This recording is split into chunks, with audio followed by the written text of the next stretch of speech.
Midwest Region Tournament is brought to you by your Metro Detroit Chevy dealers. Visit ChevyDetroit.com and see why Chevy drives the Motor City.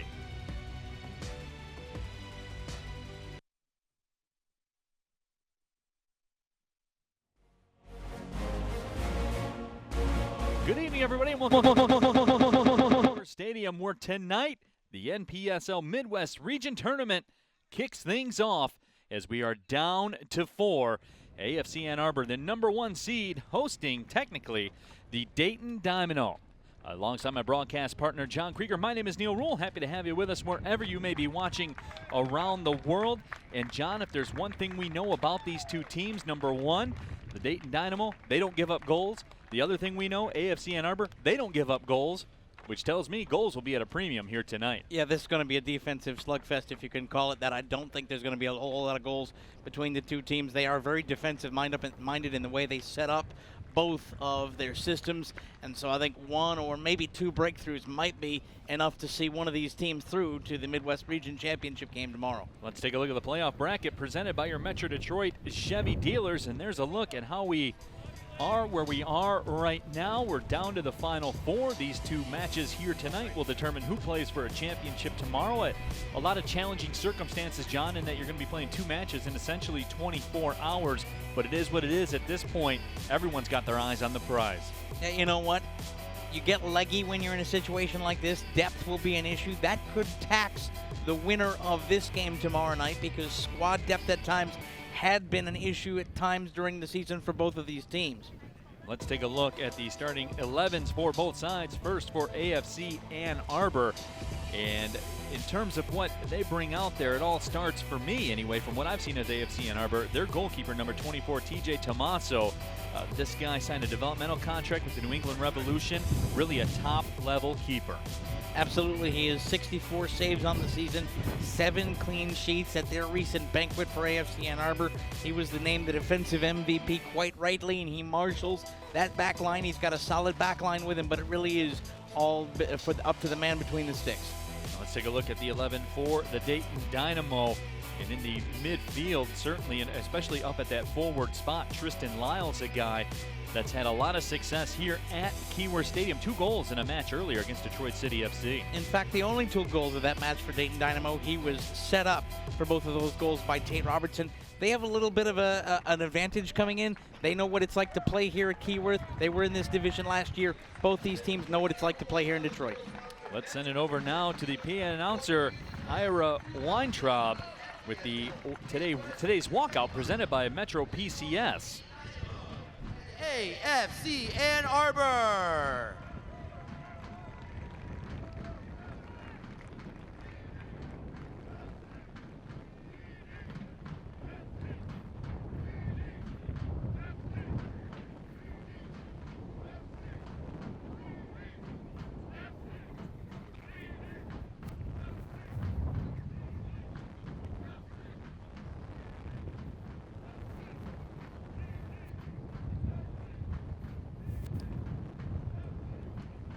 And now for tonight's starting lineups presented by Henry Ford Health System.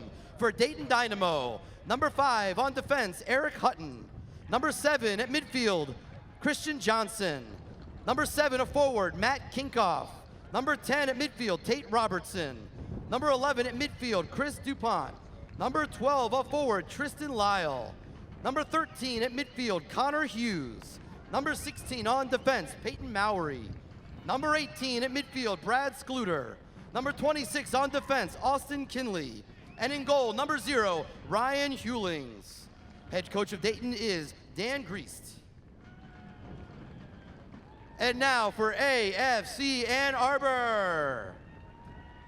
Number 6 on defense, Sam Zissett. Number 7 a forward, Yuri Farkas. Number 8 a forward, Alec Lasinski. Number 10 at midfield, Hector Morales. Number 13 on defense, Tendai Jarira. Number 14 on defense, Matt Brame. Number 16 at midfield, James Vaughn. Number 17 a forward, Caleb Jackson. Number 19 at midfield, Jake Roof. Number 20 on defense, Ben Thornton. And in goal, number 24, T.J. Tomaso. Head coach and sporting director of Ann Arbor is Eric Rudland.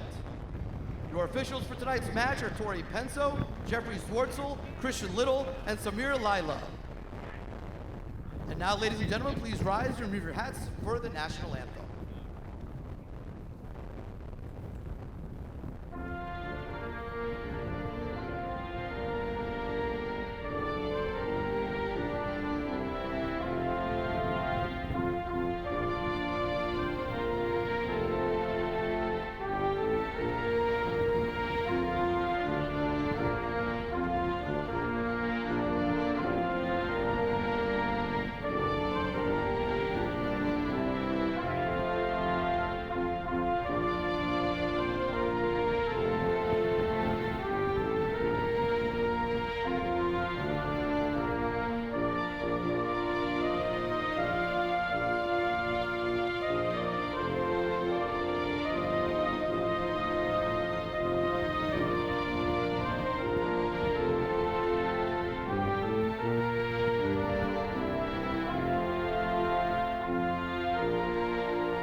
Neil Rule, John Krieger back with you here at historic Keyworth Stadium, the first semifinal here for the MPSL Midwest region. About set to kick off. AFC Ann Arbor will be in the white kits, pretty much the straight white kits with the blue numbers. Dayton Dynamo in the dark blues with the black trim. And John, we touched on a little bit in the opening, but one thing we know, this is going to be a defensive slugfest. There'll be a lot of bobbing and weaving. You may see that 1-0 scoreline before it's all said and done. Absolutely. Both the systems set up very defensively. Dayton in a 4-4-2 to start. AFC Ann Arbor will be in a 4-3-3, but it's a misleading 4-3-3 because their 4-3-3 for Eric Rudland is built to sit there with 4 along the back line, and then in the midfield 3, 2 of those midfield 3 will sit in front of the center backs, and they'll be primarily defensive. When they can get possession, they are a counter-attacking team, and those outside wingers in the midfield 3 will move forward, and so then you move into a front 5. But rather like a center fielder reading the ball off the bat, the first step for his midfield 3 is always to the back. And so the way these teams set up, you're going to see an awful lot of trying to go the other way, beat offside traps, and score on the counter. Let's take a look at the kickoff weather. It's a beautiful day to ride up to Keyworth, and if you do, and for all those who did, Detroit City FC has you covered with a free bike valet provided by Wheelhouse Detroit with locations in Hamtramck and downtown Detroit. 74 degrees, mostly cloudy, and sometimes, John, in late July you take your chances and you can run into some scorchers, but that is not the case here today. No, it's almost in fact the exact opposite. It's one of the coolest days we've had at Keyworth all year this year, and the wind is blowing rather stiffly in the coming across the pitch. The signs here were blowing almost horizontally just about a half an hour ago. And so as you're looking at the screen here, the wind is blowing from the bleachers that will be occupied for the Northern Guard in the Detroit City FC game later tonight across toward us in the press box. Today's kickoff is brought to you by Chemical Bank in the first 15 minutes of play. Brought to you by the fine folks at Henry Ford Health System, the official sports medicine provider of Detroit City FC. So we are underway here in Hamtramck. Ball is battled for at midfield. There's Yuri Farkas with the possession. Yuri Farkas got the blue lettuce working tonight. He's going all out even with the hair game. That is some strong hair game, although I don't know that I could walk around with bright blue hair. Yuri pulls it off, though. I'm feeling it right now. I like it. No question about it. Look at AFC Ann Arbor moving forward here. They're trying the long searching ball across the field, trying to reverse the field early. That play is blown down, so the possession will go back over to Dayton. The Dynamo coming in with a 6-3-3 regular season mark. They're here because of a 1-0 win over the Erie Commodores in the playoffs last week. Peyton Mowry did the job by scoring in the 90th minute. They do have experience in this stadium. They played DCFC to a 2-2 draw back on May 6th. That was a friendly. They came back from down 2-0 in that game. AFC Ann Arbor on the flip side, a very robust 12-1-1 mark. They won the Great Lakes Conference. They're coming off a 1-0 win over the Michigan Stars back on July 17th. So John, when you look at that, they're going on 11 days since they have played. Is it rest? Is it rust? At this point, 11 days, where do you stand on that? Well, they had an inter-squad scrimmage last week. They posted pictures of that on their social media website, and so they were able to get a little bit of a run out. And for me, I'd like to have played. If I were AFC Ann Arbor, I mean, you can never schedule a friendly for that weekend, but I'd like to try to arrange something once you figured out you were going to wrap up the divisional championship and get that bye. Because you're right, 11 days off, you can lose a little bit of that freshness. We'll see how they come out tonight. Brad Schluter hit with the foul after some good possession by Tate Robertson. Robertson, a second-team All-MAC performer at Bowling Green State last year. And to give you some perspective on how good this youngster is, he started all but one match in his 2 years at Bowling Green State. Dynamo coached by Dan Griest. AFC Ann Arbor head man is Eric Rudlin. Eric Rudlin on the picture. Eric Rudlin, a lot of experience in the NPSL and in the Great Lakes Division. He was the head coach at Lansing United and was recruited to come down to Holloway Field in Ann Arbor to coach the Mighty Oak. He says he's found a home where he likes to be able to mentor young players, and he's built something great here in AFC Ann Arbor with winning a division championship. They were in the U.S. Open Cup earlier this year and look poised to be back there again in 2018. I actually called that game, the Bucks and AFC Ann Arbor in the U.S. Open Cup. AFC Ann Arbor put on a good showing. The Bucks ran victorious in that matchup. Eric Rudlin, as you were talking about, also has previously coached at Spring Arbor, Madonna, and Albion, so he is certainly no stranger to the soccer scene in that area.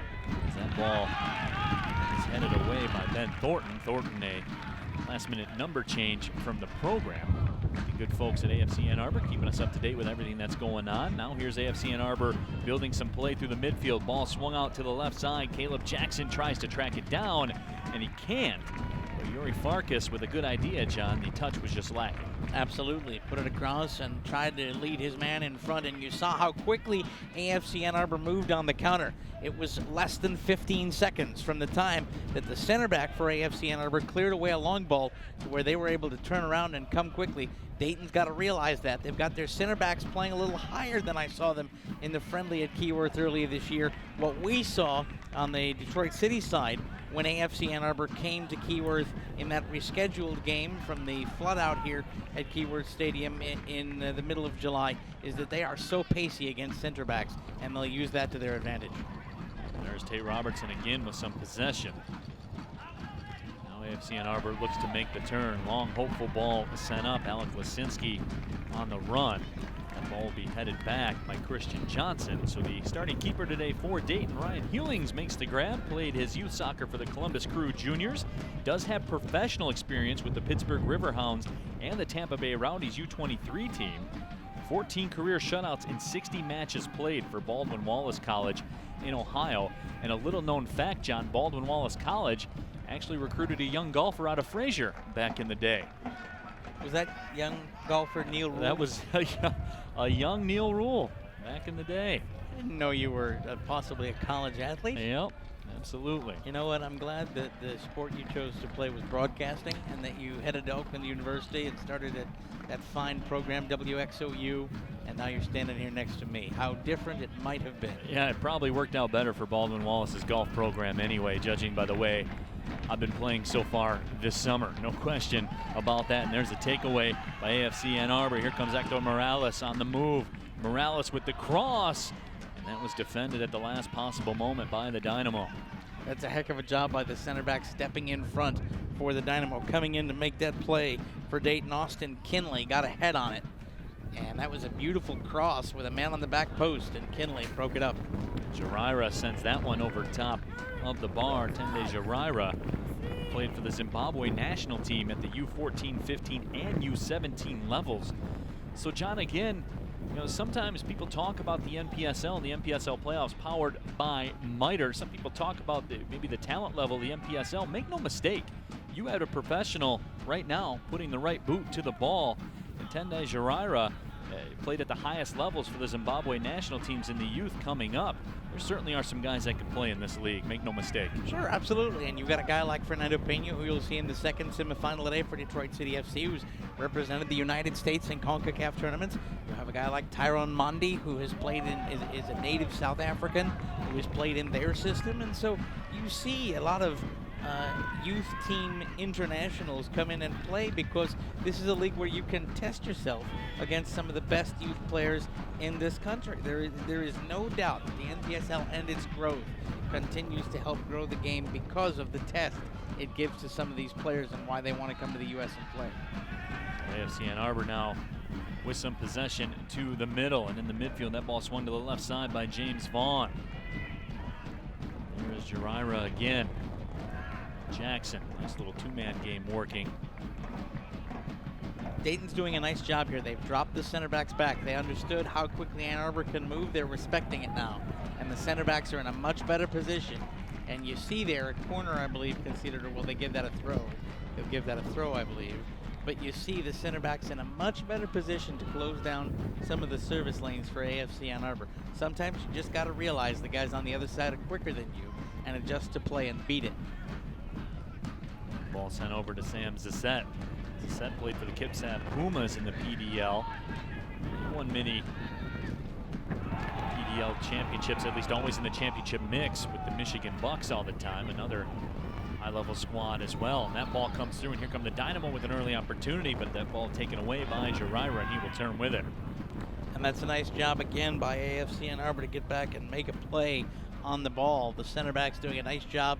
Just a nice little clean shoulder challenge. Separate ball from player and turn it back the other way.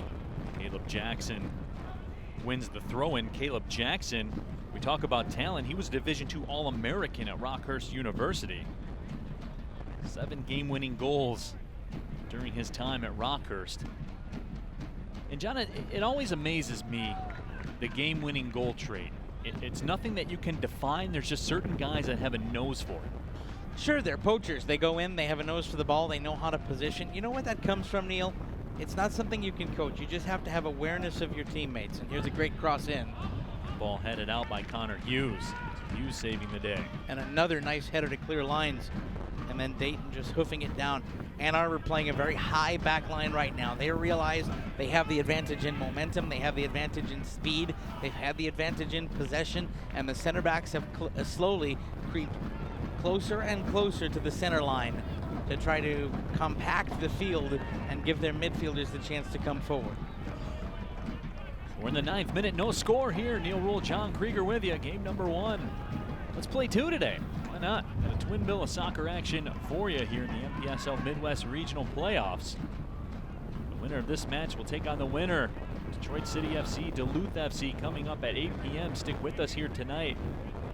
Set the TV up and forget about it. We got you till about 10 o'clock tonight. We do, and Matthew Brame, another nice defensive play. Dayton right now alternating between 1 and 2 forwards up.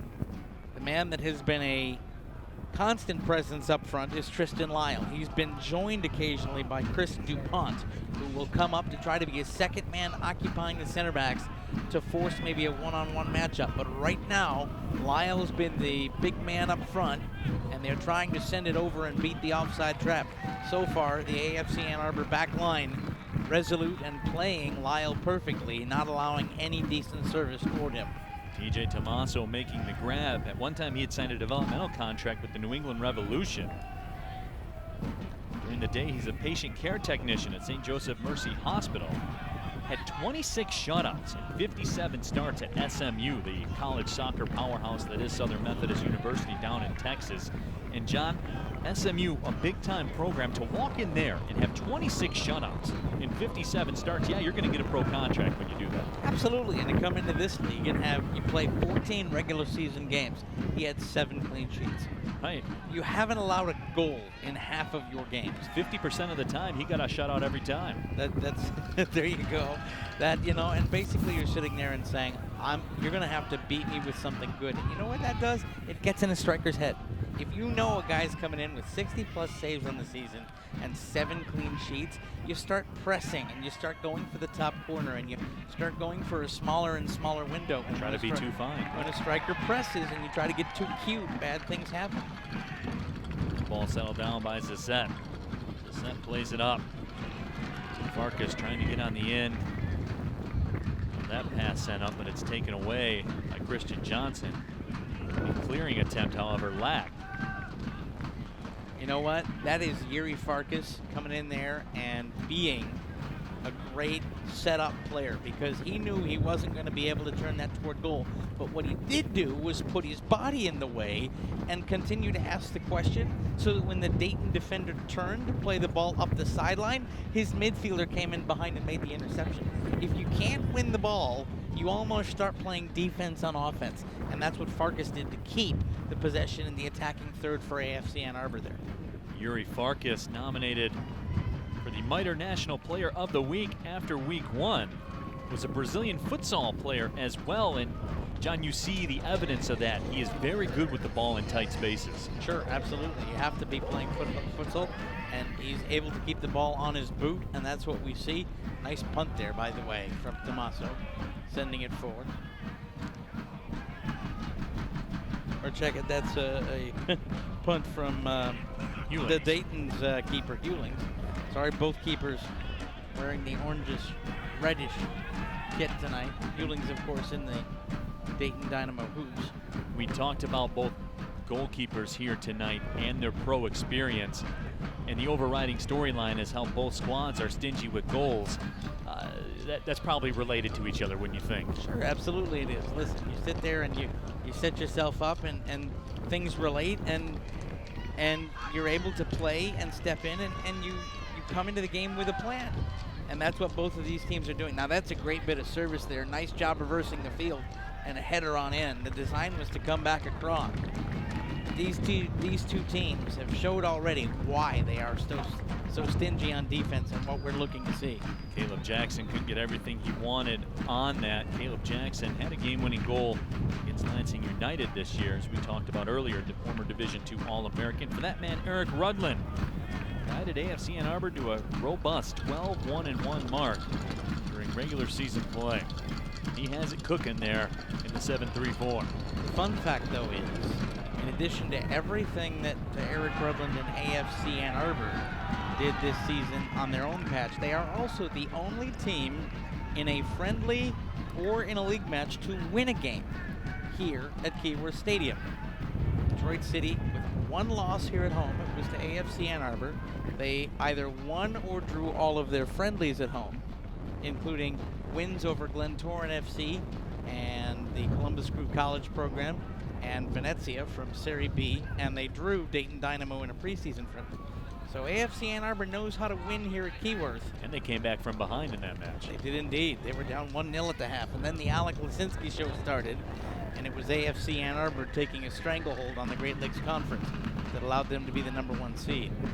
So Farkas plays it back. AFC Ann Arbor has had the better of the possession here through this first 13 minutes and change. Neil Rule, John Krieger with you. Happy to have you along. Game number 1 of 2.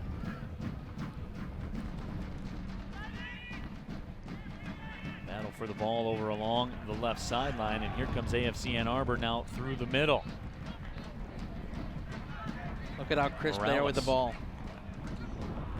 Caleb Jackson with a nice touch until he loses possession of it. John Krieger, everybody. Send your correspondence to him with the broadcaster jinx. And the foul is called in midfield. Let's take a look at today's Better Made Fun Fact. The first televised soccer game was a friendly match between Arsenal and the Arsenal Reserves back on September 16th, 1937. And that's today's Better Made Fun Fact. It's come a long way since then, hasn't it? It has, but as a Tottenham fan, I think I would have been rooting for the media in that one. I have another good Tottenham fact later on in the second broadcast today that you'll enjoy, John. So make sure everyone stay tuned for that. I can't wait. Yep. It's great. AFC Ann Arbor, again with the continued possession. So we'll play it back to Tommaso. Dayton has had no real sustained pressure at all on AFC Ann Arbor. Their center backs have been forced to retreat. There's an awful lot of space for AFC Ann Arbor to move into in midfield right now. And they are by far the more technical passing side so far today. They've been very crisp with the ball, and look at how quickly Tommaso gets the hand on the ball and sends it up the wing, and then you beat the offside trap, and here's Lazinski. Lazinski in on the move, chips it, and the save is made by Hewlings, but Alec Lazinski with a golden opportunity. Now he tracks back to get possession again.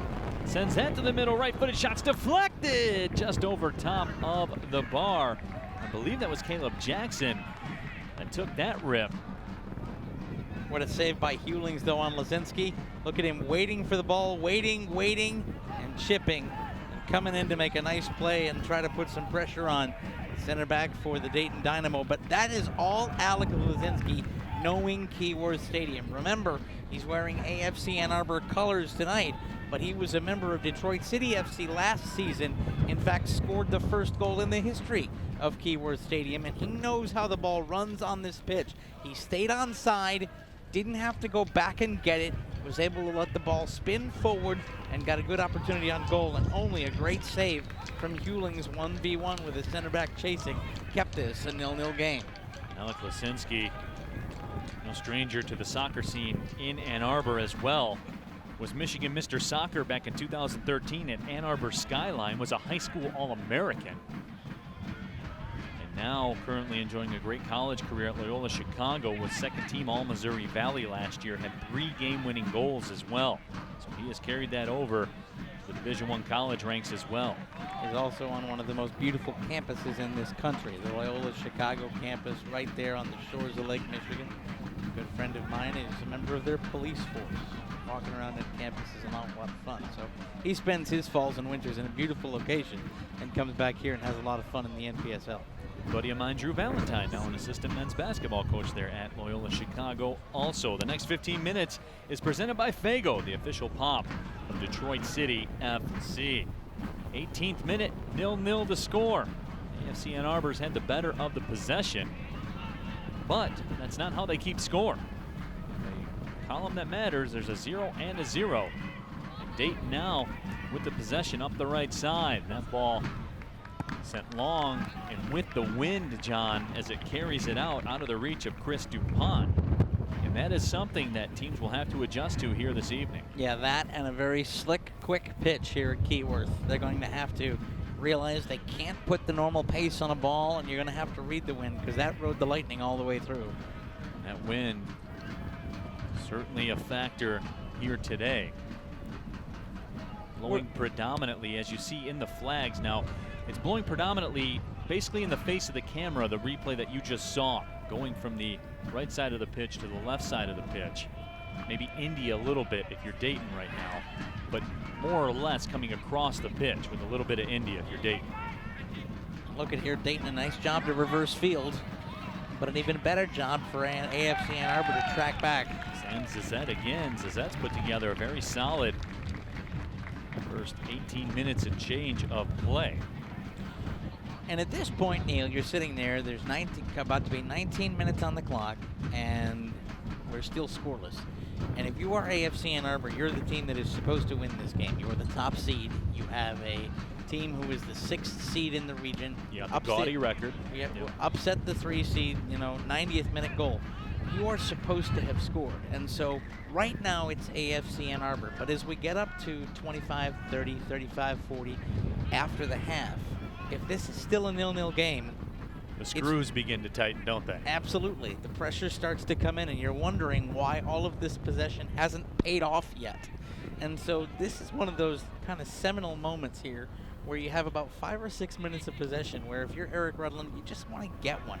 Then you have Dayton having to chase the game. The center backs have to come up a little more. There's more gaps for you to expose coming through midfield. Right now, Dayton doing a nice job of jamming things up, and for the longer that they do that, the more they have the chance to do what they did last weekend and nick a 90th minute winner and advance to tomorrow night. And this is a Dayton team that's been very challenged to score goals this year. Just 15 goals in 12 matches during the NPSL Eastern Conference regular season. But it speaks very well of them, the fact they went 6-3-3. They made those 15 goals stand up in a very good fashion. Did indeed. And you're going to want to sit there and try to make some goals stand up here tonight. You've got a situation. Now that's a beautiful long ball that's going to cut me off here. Watch Ann Arbor try to reverse field, and an even wow. That's taken down, but the official's not going to call that. And John, I'm of the opinion, if you were at a different spot of the field, oh, that'd be a foul. Yeah, that would have been a foul. But because it was in that box, it was not. Just my opinion. No, you're not wrong. And that is one of the knocks on football officials, soccer officials worldwide. A foul's a foul, I always thought, right? And that's why we had, and you know what, to his credit, I don't remember his name, which is what every official wants. But the official that was in charge of last week's Detroit City and Dakota Fusion not friendly, but playoff match was very good. There was a penalty given to Detroit City FC for a play that was in the area. The player was running away from the goal, but it was still a foul. There was an arm bar in the back, and the foul was committed, and it was in the area, and so the penalty was called. And so that is something that the best referees will do. They will stick to the laws of the game that says if you are in the area and a foul is committed, I'm pointing to the spot. But a lot of referees, especially as they develop in the game, will say that was close to the corner of the area, the player was headed out anyway, I'm just going to let that go out of play, and it'll be a goal kick. Morales on the move in the left side, trying to go to the middle to connect with Caleb Jackson. That ball is taken away, and there's Chris DuPont with it, turning around. Yuri Farkas, though, as my partner likes to say, is asking the question right now defensively to everybody that's in that back third for Dayton. Absolutely, and that's what you have to do. If you're going to sit there and be the front man and one of the front partnership, as Farkas falling down still tries to make a play, you got to keep running. Your job is to run at everyone because you will force them to step up and make a play. The ball swung out, but a nice recovery, lead by Jirira. Down through the midfield, James Vaughn taken down from behind, and there was little to no doubt about that call. So AFC Ann Arbor will assume the possession. A little bit of dissent for our center referee today. Penzo, the one in charge. Worth noting that as we continue to see the growth of the women's game develop, it is a feather in her cap to be asked to officiate this game today. It says an awful lot of the development of officials in this country, whatever their gender. So well done. Absolutely. Speaking of the females in soccer, Dayton, of course, with a female goalkeeper coach as well, and Catherine Gordon. Jeff Mombeck is the assistant coach. Head coach Dan Greist. Greist played indoor professionally for 3 years with the Cincinnati Saints. The PASL, also coaches at the Ohio Galaxies FC, and there's a look. The Dayton Dynamo bench coming in, finishing second, of course, in the Midwest Conference. Actually equal on points with the Erie Commodores. First and second decided by goal difference. But the only goal difference that mattered was the 90th minute goal scored last week in the playoffs that propelled Dayton through. That is the nature of the beast in playoff action. They got the job done, they're here. The Commodores are not. That ball served up into the crowd right in front of our broadcast location. There's a look at the Dayton supporter section. They have their Ohio State flags out. I believe they're called the Gem City Squadron, if I'm correct. If someone's out there listening or watching and has information to the contrary, tweet us. He's at Neil Ruhl, Nealruhl. I'm at John Krieger, Johnkreger. Yeah, sure. If you're out there watching, send a tweet. Question about the game, anything that's on your mind. We'll get to it as the match goes on. At least try to anyway. You could also tweet us using the hashtag that we use for our regular broadcast, and that's hashtag WatchCity. That'll come through to us here in the keyword as well. It's Chris DuPont sending the ball up towards midfield, battling forward is Tristan Lyle. We haven't said Tristan Lyle's name all that much here so far today, almost 25 minutes into this match. And Farkas knocks it down. Jack Roof sends it up. Here's a run for Caleb Jackson. The ball goes over top of the keeper and trickles just wide of the left post. So AFC Ann Arbor with their second golden opportunity. But they come up empty. We're still knotted at nil. Austin Kinley, for the second time today, gets his body between ball and goal. Look at him. That trickled wide, but it trickled wide with Kinley's help, because coming in and giving chase was Caleb Jackson, who would have been onside and there to tap in the rebound, and Kinley said no dice. Here comes the corner. Now for AFC Ann Arbor, and that ball goes over top. But again, John, we see the wind come into play. That ball coming from the corner with the wind at the server's back. Just too much. And if we don't have the wind that we have here, which is a very stiff breeze, it is 1-0 AFC Ann Arbor, because that was a play that was designed on the training ground. One of the center backs coming around on a free run, took a free run toward the back post, and the ball got there, but it was over top of his head because it rode the wind for about an extra foot. Should have been a wide open header on goal. Instead, we're still scoreless. Ball played up towards the midfield. There's Tristan Lyle with it. And we were talking about the Dayton supporters and their fans. I actually follow one of them on Twitter, Eddie Hooper. He's at Dynamo Ed. And I don't really have an affiliation per se with Dayton. I mean, they used to be in the same conference as Detroit City FC from when I called the games earlier. But he's a very entertaining follow, especially I like getting his takes on the game of soccer. I see him down there. I believe I see him down there in the crowd. So just wanted to shout him out. I enjoy following him on Twitter. Glad he made the trip up to Keyworth. Sure. As the Detroit City fans begin to slowly trickle in here. 27 minutes down, 0-0 to score. Neil Rule, John Krieger with you. Happy to have you along. The 2017 NPSL Midwest Region Playoffs powered by Miter. It's worth noting, by the way, tickets are still available for tomorrow night's championship match. If you're watching us tonight because it's a Friday and you couldn't get out of work, but there's a possibility that your club could be in the championship game tomorrow, we want to see you. DebtCityFC.com, DETCityFC.com. Click on the tickets link, and tickets are still available for tomorrow night's championship match. Kickoff 7:30 p.m. right here at Keyworth. If you can't be here at Keyworth, stick right with us. No matter which teams are playing in tomorrow's championship game, Neil and I will be here. We'd sure like to have you here in person, though, with us and be a part of NPSL soccer. Chris DuPont shaken up in the meantime. DuPont plays his college soccer at Wright State.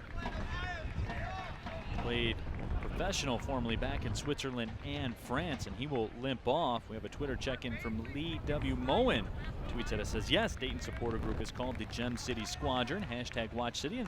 And look at that, the power of social media. Everybody's learning about each other. It's all one big happy family, at least in the 29th minute when the game is tied. Yeah, hostilities tend to bubble up in about the 70th. That's right, especially if we're still goalless. But listen, it's the thing that I love about NPSL soccer is you have the Gem City Squadron here.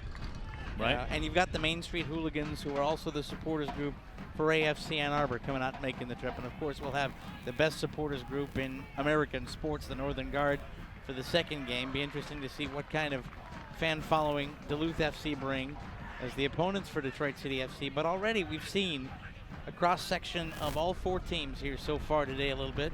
And that's good for the region, it's good for the league, and it's good for the game. And we're glad to see it. No question about that. Talks, of course, around the nation and about the game of soccer. And a big shout out to Jason Davis of Sirius XM Radio in the United States of Soccer show, heard from 11 to 1. He talked about the MPSL playoffs at length during his show today as well. We had the good fortune of meeting Jason and during a visit that he had here to Keyworth. And here comes an opportunity now for AFC Ann Arbor. Moving through the middle is Caleb Jackson. He's taken down. I believe that will be a booking because that stopped a scoring opportunity. And that is the case. The yellow card has been raised. And that is a well-deserved yellow card. Don't shake your head. That is without a doubt. Caleb Jackson's in. This is a professional foul. You come in from behind. You don't make a play on the ball. Eric Hutton goes in the book, and he deserves to go in the book. That is taking down Caleb Jackson, who had Lane in on goal. The only thing that keeps Mr. Hutton on the pitch is the fact that there was a center back behind the play and behind Caleb that negated the denial of a clear goal scoring opportunity that would have seen him sent off with an automatic red. And so Mr. Hutton, rather than shaking his head, needs to realize that he's lucky that the card wasn't red because somebody else was in good defensive position. Next 15 minutes of action brought to you by Phoenix House, the official building partner of Detroit City FC. And here's some dangerous possession for AFC Ann Arbor. Hector Morales turns with it, drops it off. Lady Oak will try the left side of the field. Ball crossed in. It's loose. Shot. Save made. Rebound put over top of the goal and out of play. But Ryan Hewlings, the only thing that stood between Ann Arbor and a 1-0 lead. You know, sometimes when you're going up against a keeper in the other goal, like TJ Tomaso, who has 7 clean sheets, you step up your game because you want to beat him. And here comes Ryan Hewlings. First he makes the 1v1 save against Lasinski, and then he comes in with a point-blank stone job to keep us goalless. That was an excellent save on what should have been, again, an AFC Ann Arbor goal. Hewlings right now, a yeoman's effort to keep this game scoreless. More than a third of the way through. Hewlings, as we will take another look at it. Boy, Caleb Jackson just can't believe it, but Hewlings saving the day, at least for now, for the Dayton Dynamo. The key word there is for now, Neil, because Caleb Jackson seems to have found the code that has unlocked the center back pair for the Dayton Dynamo. He's been able to get through them twice, and he was able on the last run that earned the booking for Hutton to come through the midfield basically untouched. So Caleb Jackson with an awful lot of speed right now and giving the back line for the Dayton Dynamo fits. Here are the Dynamo now with the possession. And it's just a challenge, John, for them to build any kind of possession. Look at this pressure through the midfield especially. AFC Ann Arbor has really closed the door right at midfield. Absolutely they have. And long ball sent ahead. Right-footed shot is just sent wide. Matt Kinkoff got just a sliver of space and made the most of it. The former Division III All-American last year at Ohio Northern University, just this close to striking for Dayton. Neil, that's the danger of playing a counter-attacking team. That's basically right there, Ali and Foreman, with Ali on the ropes getting punched and leaning back in, and then all of a sudden come out and put a right across Foreman's jaw. That's what that is. You sit there, you bend, you bend, you bend, you don't break. You get one long ball forward, and it's a foot and a half away from being 1-0 the other way. Still we stand at 0. As we discussed, as I previously stated, I believe the first to 1 will win this match. However you get it. It seems to be the direction we're heading. Two high-quality former professional goalkeepers. Two very good defensive clubs. Here comes AFC Ann Arbor now. Look at Thornton being physical, keeping that ball through 2 challenges, and then leaping over a third. It's taken away. Eric Hutton will settle it down. And look at Jackson running. Caleb Jackson's just going to be a thorn in everybody's side all day. Really been impressive to see the pressure their forwards and attacking midfielders are putting forth. You know what? Normally Eric Rudlin sends his midfield 2 in front of his back 4. He has inverted that triangle. It's been really a front 5, almost a front 6 all day for AFC Ann Arbor. They are leaving their back 4 a bit on an island here because they believe they have the pace to get back and track back if they make a mistake and turn it over on a counter. And because of that, they've had the advantage in man. Here's a shot across that is found wanting. But they've had the advantage in manpower, and they've had the advantage in pace. And that's why they continue to tilt the field toward the wall end of Keyword Stadium. So Ryan Hewlings put the boot to it. There's a look again at head coach Eric Rudland.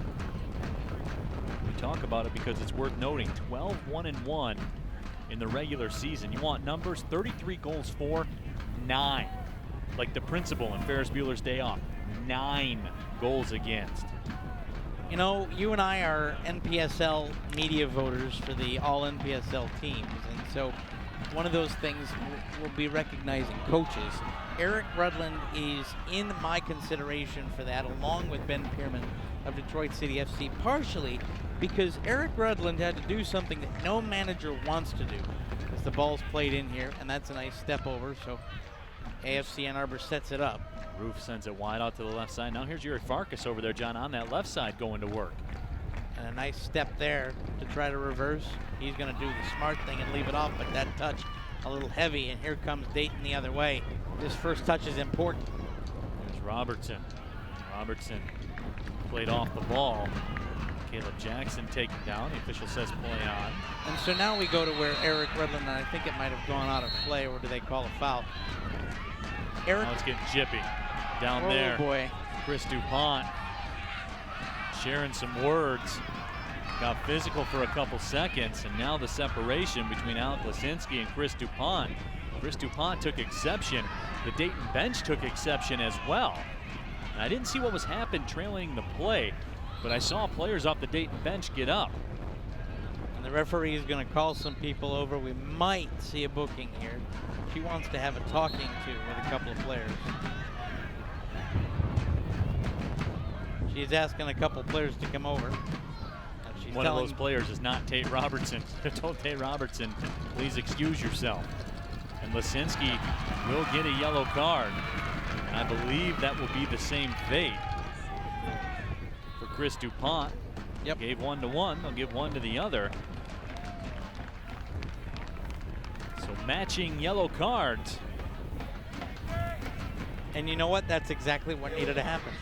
So far today, Tori Pinzo has done a great job. And those are the correct bookings, well earned and well deserved. Back to Eric Rudland for a second, because we were talking about what he had to retool. There's a little bit of the scuffle. Yeah, you go in and see. I might have given another card there for the defender coming in. But I think Tori Pinzo, a nice job to settle things down. Eric Rudland had to completely retool his squad in the middle of this season because his leading scorer, Dario Suarez, who had 6 goals at the time, was suspended for 6 months by the NPSL for an incident with an official. And so AFC Ann Arbor went into this season setting up to play get the ball to Dario and let him score, and then have a supporting cast. And then when Suarez went out and was suspended, they had to completely retool how they played. They retooled the system. They retooled what they'd ask from their wing players. And instead, what they have now, instead of Dario Suarez leading the line, they had 12 goal scorers this season. And when you can have that kind of scoring depth, it leads to good things like a division championship. Oh, especially too when you allow only 9 goals. That always helps as well. That helps too. Yeah, but no question you still about got to outscore teams. Yes, TJ Tommaso has done an awful lot and kept a lot of clean sheets. But it also gets easier when you end up winning, in some cases 4-5-0 or 4-5-1, as AFC Ann Arbor did to a couple of the sides in the Great Lakes Conference. So here's Tate Robertson. Tee it up about the 34-yard line. Robertson chips it up towards the box, and again that wing grabs hold of it and it runs out on him, and nobody's home on the other end for Dayton. And not only did it run out on him, it turned it toward TJ Tommaso. Right. Here's AFC Ann Arbor now looking to go on the move, and a foul is called, but we get another booking. The official calling one of the Dayton Dynamo players over. James Vaughn pleading case. Tori Penzo again saying, okay, that's enough.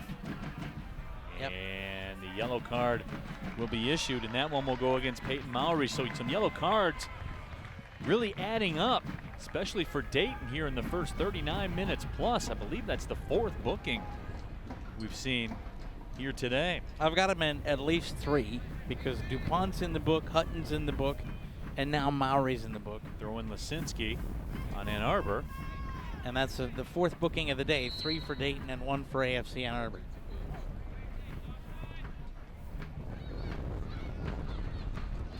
Nice long ball for Caleb Jackson, but he's going to turn and send that one toward the wall at Keyworth.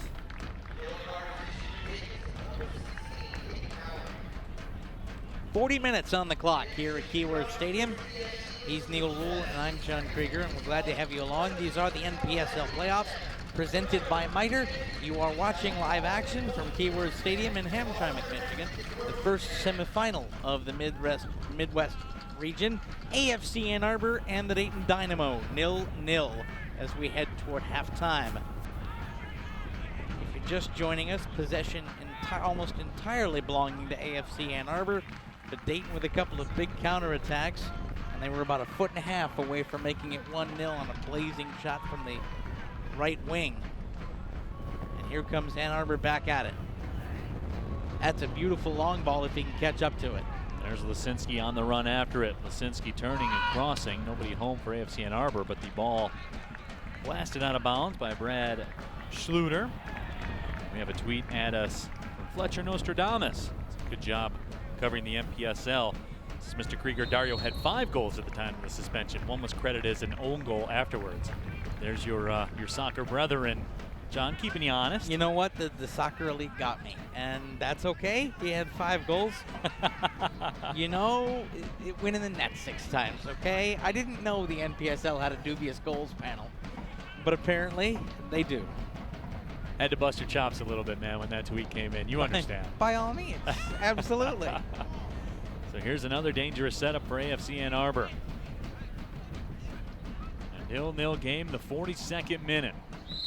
Everything on the line. Ball sent up. That effort wasn't everything necessarily wanted to be. Now the ball's trickling loose in the box area. Finally, Dayton will clear. That had to feel like an eternity to the Dayton coaching staff. Absolutely, and I don't like the way the Dayton center backs are playing right now. They're very loose. They're not communicating with each other. They're not in a line with each other, and when you have one center back that's dropping back behind the other, you have a situation where you're playing players on side, and Ann Arbor already pressing forward with what is normally a back 6, and they've now turned it into a front 6 and a back 5. They're able to find those gaps, and that's why you see the numbers in the area. And right now, AFC Ann Arbor slowly grinding down the Dayton Dynamo, who have kept it goalless, but for how long? AFC Ann Arbor and the Dayton Dynamo have played 2 times previous. That shot sent over top of the bar. Boy, Alec Lisinski again on that left side. Terminology, John, I know you like to use. Alec Lisinski's finding some joy up there on the left side. Absolutely he is. Part of that, I think, is a little bit of home knowledge. We talked about him knowing the pitch and knowing that he can let a ball run on. He's able to come forward, and he's playing Keyworth the way you're supposed to play Keyworth. And he's using it to his advantage. The turf is very short here. It's an artificial surface. Frankly, it's an old artificial surface, so you're running on almost the flattest of flat tracks. And Alec Lisinski, with his pace, is using that to his advantage. Alec Lisinski is the reason that AFC Ann Arbor won at Keyworth Stadium earlier this year when they knocked off Detroit City on a Tuesday night, because he was a super sub that came in after halftime and absolutely turned the afterburners on. That's what he's good at.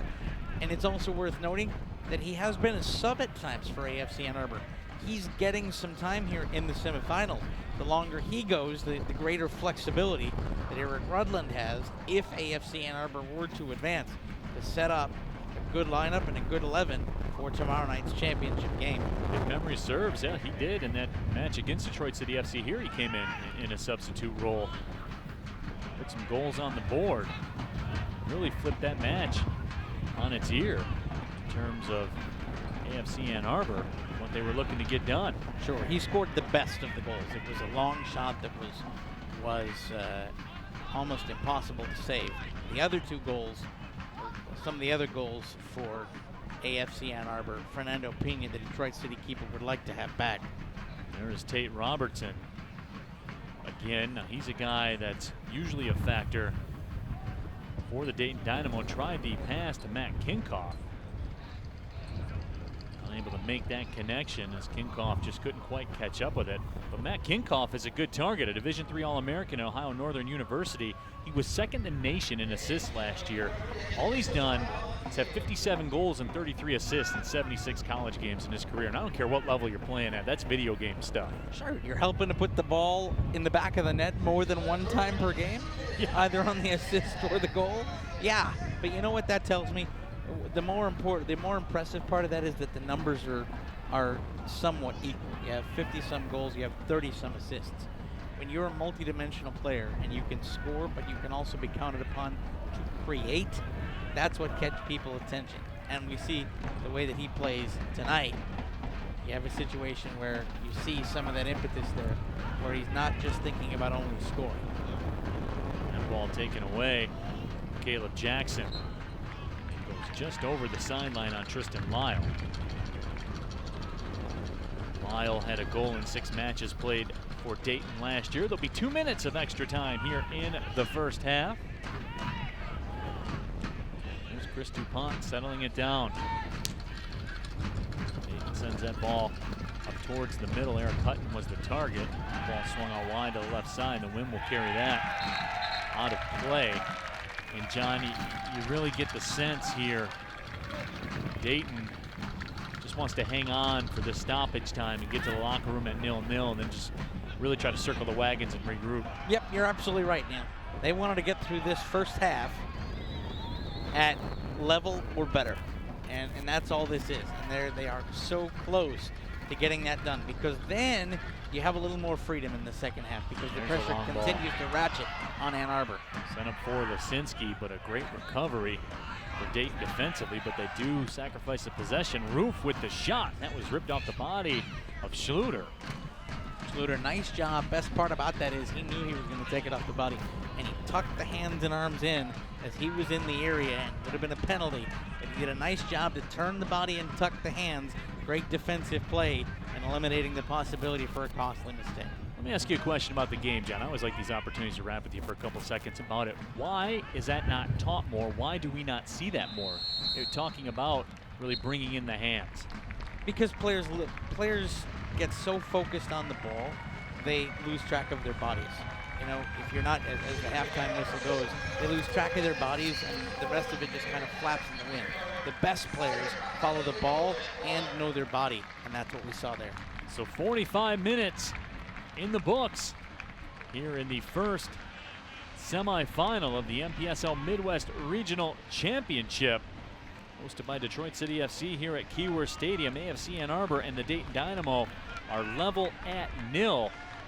Despite the better efforts of AFC Ann Arbor in that first half, John, a lot of opportunities for the Mighty Oak. However, not able to find the back of the net, mainly due to that man, Ryan Hewlings. He's keeping his Dayton Dynamo in the game. 0-0 the score. We'll be back with the second half of action after the halftime break.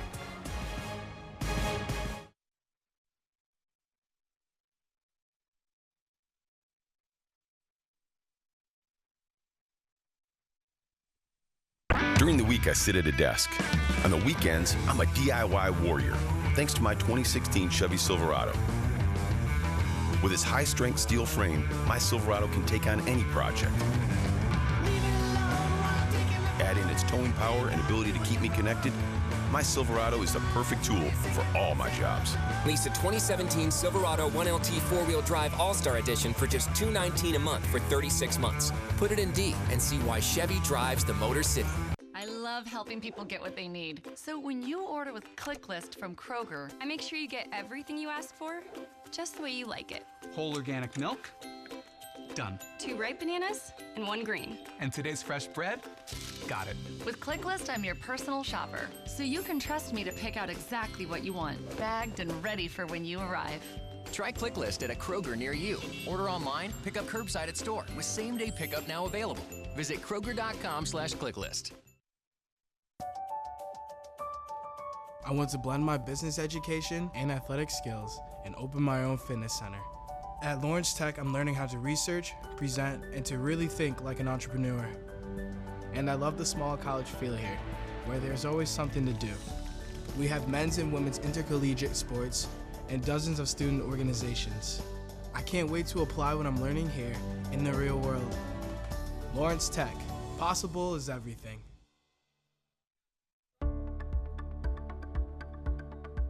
We're a 4-year-old company, but we've just moved to the city about a year ago, and we renovated an old stamping plant here in Detroit. And we're focused, and our mission is to create and design super efficient homes and urban infill buildings using the methodology of Passive House, and package that into a pre-built shell that's made here in Detroit. And we're allowing to do different creative designs, again, for single-family urban infills made in the shop in Detroit here. Everything we take is from design to rough frame to putting the layers on in the shop. So we actually create the wall panels here in Detroit in our shop. We load them up on that fancy trailer, and then we ship them out to the site like we did today. We discovered DCFC was about early or late last year, and we didn't have our building squared away yet last year. So really wanted to come on strong with you guys this year, and just really be a supporter of the team. With your new move, that's fantastic, and be able to help any way we can, which we thought was kind of a creative use, is just to have a way to have some outside. So we're excited to be here with your new stadium this year. So today we're putting together the prefab shell. It's consisting of wall panels, roof panels that we made prefab in the shop. And so everything's pre-insulated. It comes with some siding and a weather-tight layer. So that's what we're working on today to get that wrapped up and weather-tight today. Some of the science we baked into these panels, into the roof design and details, is extra thickness for extra insulation, which allows us to have a higher R value and something that we call thermal bridge-free detailing. So everything is going to be what we call super insulated and airtight, and we're able to do that on these walls and roof panels that we've pre-built in the shop. It's going to be good. It's been a couple weeks here preparing.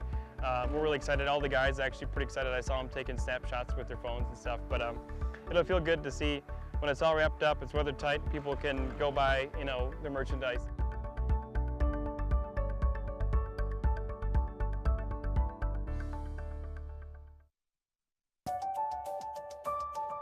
My passion is architecture. I don't want to sit around passively studying. I need to create. In our architecture studios at Lawrence Tech, we collaborate with students, faculty, and professionals from around the world. And from day one, we design using the same industry standard software that architecture firms use. I really feel like I'm designing my own future here. Lawrence Tech, possible is everything. You guys are ready! Oh, you guys are ready! Ticket, please. Of course, I got it right here. There's nothing there. It's loading. It takes a little bit.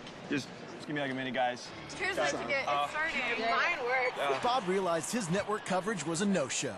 That's why he switched to Metro PCS, because he figured out he gets a network that's more reliable than ever, covering 99% of people in the U.S. Switch now and get 2 lines for only $50 period, plus 2 free Samsung Galaxy phones. Metro PCS, wireless. During the week, I sit at a desk. On the weekends, I'm a DIY warrior, thanks to my 2016 Chevy Silverado. With its high-strength steel frame, my Silverado can take on any project. Add in its towing power and ability to keep me connected, my Silverado is the perfect tool for all my jobs. Lease a 2017 Silverado 1LT 4-wheel drive All-Star Edition for just $219 a month for 36 months. Put it in D and see why Chevy drives the Motor City. I love helping people get what they need. So when you order with ClickList from Kroger, I make sure you get everything you ask for, just the way you like it. Whole organic milk? Done. 2 ripe bananas and 1 green. And today's fresh bread? Got it. With ClickList, I'm your personal shopper, so you can trust me to pick out exactly what you want, bagged and ready for when you arrive. Try ClickList at a Kroger near you. Order online, pick up curbside at store with same-day pickup now available. Visit Kroger.com/ClickList. I want to blend my business education and athletic skills and open my own fitness center. At Lawrence Tech, I'm learning how to research, present, and to really think like an entrepreneur. And I love the small college feel here, where there's always something to do. We have men's and women's intercollegiate sports and dozens of student organizations. I can't wait to apply what I'm learning here in the real world. Lawrence Tech, possible is everything.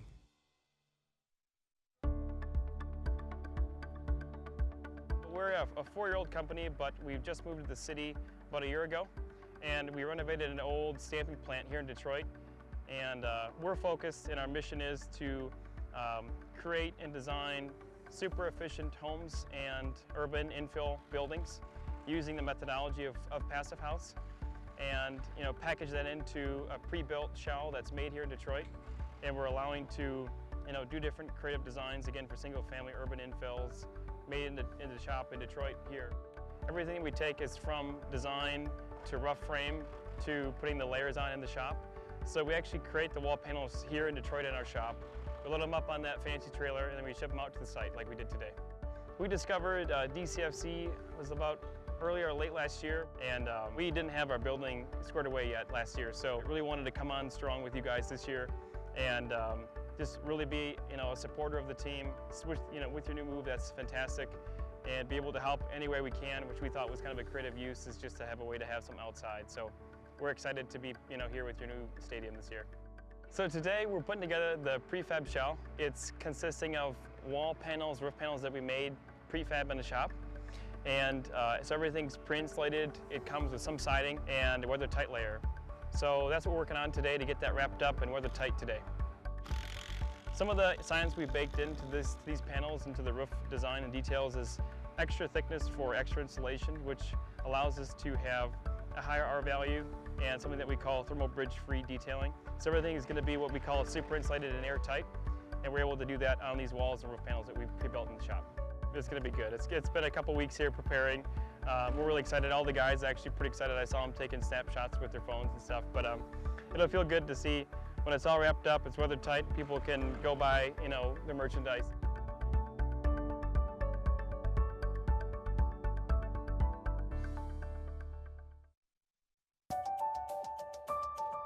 My passion is architecture. I don't want to sit around passively studying. I need to create. In our architecture studios at Lawrence Tech, we collaborate with students, faculty, and professionals from around the world. And from day one, we design using the same industry standard software that architecture firms use. I really feel like I'm designing my own future here. Lawrence Tech, possible is everything. You guys are ready? Oh, you guys are ready? Ticket, please. Of course, I got it right here. There's nothing there. It's loading. It takes a little bit. Just give me like a minute, guys. Here's my ticket. It's starting. Mine works. Bob realized his network coverage was a no-show. That's why he switched to Metro PCS, because he figured out he gets a network that's more reliable than ever, covering 99% of people in the U.S. Switch now and get 2 lines for only $50 period, plus 2 free Samsung Galaxy phones. Metro PCS, wireless. During the week, I sit at a desk. On the weekends, I'm a DIY warrior, thanks to my 2016 Chevy Silverado. With its high-strength steel frame, my Silverado can take on any project. Add in its towing power and ability to keep me connected, my Silverado is the perfect tool for all my jobs. Lease a 2017 Silverado 1LT 4-wheel drive All-Star Edition for just $219 a month for 36 months. Put it in D and see why Chevy drives the Motor City. I love helping people get what they need. So when you order with ClickList from Kroger, I make sure you get everything you ask for, just the way you like it. Whole organic milk? Done. 2 ripe bananas and 1 green. And today's fresh bread? Got it. With ClickList, I'm your personal shopper, so you can trust me to pick out exactly what you want, bagged and ready for when you arrive. Try ClickList at a Kroger near you. Order online, pick up curbside at store with same-day pickup now available. Visit Kroger.com/ClickList. I want to blend my business education and athletic skills and open my own fitness center. At Lawrence Tech, I'm learning how to research, present, and to really think like an entrepreneur. And I love the small college feel here, where there's always something to do. We have men's and women's intercollegiate sports and dozens of student organizations. I can't wait to apply what I'm learning here in the real world. Lawrence Tech, possible is everything.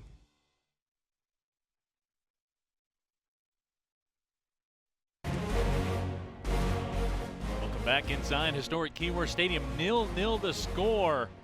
After 45 minutes of play, let's take a look at the Metro PCS halftime report. There's a look at the numbers, John, and these numbers, as they tend to be, are indicative that support the storyline we've been talking about. However, they do not support the score line, and that is how we keep track of everything. Absolutely. Those big zeros up at the top of the stat sheet are where we stand, but it's a very fair look at the stats the rest of the way. Dayton Dynamo, no shots on target, only one shot all game. Credit AFC Ann Arbor, their midfield and back line, for not allowing anything moving forward, and 5 shots for the Mighty Oak. They've come close a couple of times. Probably should have put one in. They just haven't yet. And speaking of that, let's take a look at the highlights from the first half of action here between AFC Ann Arbor and the Dayton Dynamo. AFC Ann Arbor really tilting the field throughout that first 45 minutes of play. There were a few opportunities, however, for Dayton, but the best opportunities right there by Alec Lisinski. Ryan Hewlings up to the challenge, and then right on the doorstep, another great opportunity for AFC Ann Arbor as we take a look there. Caleb Jackson in prime space, but Hewlings again closing the door. And John, if you're a Dayton Dynamo fan, you could thank Ryan Hewlings for the scoreline being 0-0. Sure, you see a little bit of chippiness there. We had that toward the end of the half. 4 bookings so far, and all of them deserved. But you're right, Ryan Hewlings has been up to the task. And also, by the way, honorable mention for the Dynamo, clearly, to going to one of their center backs who has been strong in the area, and that's Austin Kinley. He cleared a couple of rebounds off of those very good Hewlings saves away for corners. And so it's a team effort along the back line, and Hewlings has been up to the task, but so has Austin Kinley, keeping this match 0-0. And the longer it stays 0-0, bigger advantage for Dayton Dynamo to try to nick one. By the way, unlike the regular season, since we are 0-0 at this point, in the playoffs you have to have a winner, and so we will use the internationally accepted format, 30 minutes of extra time, 2 15-minute halves, and if needed after that 30 minutes, and it is not golden goal, by the way, we would have the dreaded roulette wheel known as penalties. So, just in case you had any confusion on where my partner John Krieger stood on the whole penalty debate, you now know, as he made it very, very clear. AFC Ann Arbor in the huddle, as is the Dayton Dynamo, as we are ready to kick the second half of play off. Just 45 minutes left in somebody's season. Who will it be? AFC Ann Arbor at 12-1-1 regular season mark. The Dayton Dynamo 6-3-3. Ann Arbor conceding just 9 goals all season long. Dayton Dynamo scoring just 15, but they were very stingy defensively as well. They gave up just 14 goals all season long as well. We are just about ready to rock. But the only thing I don't like about TJ Tomaso is the man bun. I'm anti-man bun, but I suppose... That's because you don't like fashion, Mr. John Krieger. You're not a fan. See, I like Yuri Farkas's blue hair. I support TJ Tomaso's lettuce. It's free-flowing. What do you want the guy to do with it all? When you have hair like that, you gotta celebrate. Haircut. They're called razors and scissors. TJ, do your thing, bro. Do your thing. I'm like George Steinbrenner. There's no facial hair. You want to be? Oh man, you're too old school for my liking, Mr. Krieger. But we will press on anyway. Dynamo with the possession. Nice little back heel up. Here comes Tate Robertson on the left side. Dynamo now trying for an early opportunity. Suddenly a down being taken down, and the foul is called. Very dangerous setup. The next 15 minutes of play are brought to you by Metro PCS, the official wireless provider of Detroit City FC. So John, this catches your interest here 40 seconds into the second half. A prime opportunity for the Dayton Dynamo. It does. By the way, one small advantage for the Dynamo here in the second half, and that is that here at Keyworth Stadium, you see the shadows starting to get a little longer with the light tower creeping into the penalty area there. TJ Tomaso is going to have to look into the sun in the second half. The sun sets over the grandstand we're atop, and so if a ball comes in from the near side wing, he'll have to deal with that. That ball trickled through, and now it's loose, and still loose inside the box. Dynamo have a couple of lashes at it, but instead it's played out, and running is Jack Roof and sends it ahead. Now Ann Arbor looking to counter as a man jumps up on the left side. It's Caleb Jackson. Jackson with the possession. Crossing over, it's defended nicely by Austin Kinley. Nice footwork by Kinley. Didn't go in, knew he was in the area, knew he couldn't be as aggressive because if Jackson goes over, it gives Tori Pinzo, the referee, the chance to make a decision that goes against you.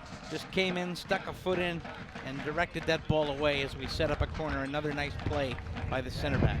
Austin Kinley, for the Columbus Crew Academy team, was a Horizon League All-Freshman performer last year at Wright State, so another youngster for this Dynamo squad. Corner served in. That's knocked around, and jumping off the line is Ryan Hewlings as he makes the grab, as he's done all evening long to this point. That's what you like to see from Hewlings. Being a keeper is just like being a young driver. Don't hesitate your way out into traffic.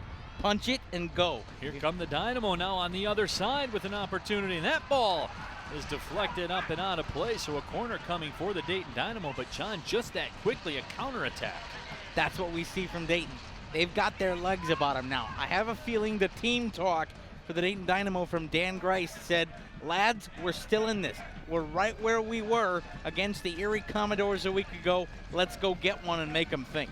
There's a corner by Robertson, set in, and it's headed just wide of the left post. Peyton Mowry, who was the hero last week for Dayton, sends it just wide, the sophomore at Cincinnati. I'll tell you what, Mowry got in. He is unmarked here. Ooh, he gets behind his man, and it went off the side of his noggin. And he got that on the forehead. That's a tough ask for TJ Tomaso to try to make that save. Nice job by Mowry to weave his way through, find space, and be on the right end of the service. John, my next question to you was going to be, if you're AFC Ann Arbor, and we talked all broadcast long about the screws tightening as the seconds tick off the clock. However, I think I was going to say, what's the minute mark where that really applies? I think we have our answer right now. Right now, that's exactly. Now, the difficulty if you're Dayton, you played resolutely in the first half, and you start to have the momentum now. You've had a couple of good counters here in the second half. You cannot switch off along the back line, and that's a heck of a job by the center back there. Rather, that's Mowry coming in. That is Mowry coming in to make the play to head it back to his keeper so the keeper could pick it up. If you start to get greedy going forward because you smell the opportunity for a goal, and you switch off and allow AFC Ann Arbor's pace to come back the other way, then you have a real problem and your back line gets tested and bad things happen. So Dayton has to keep the pressure on here, but that back four has to stay tight. Right now they're not in a very good shape. I'd like to see the center backs tighten up and stay together.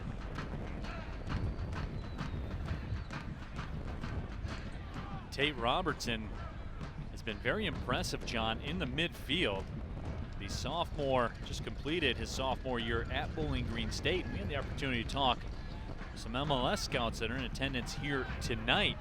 They commented on Tate Robertson, calling him a, quote, nice little player.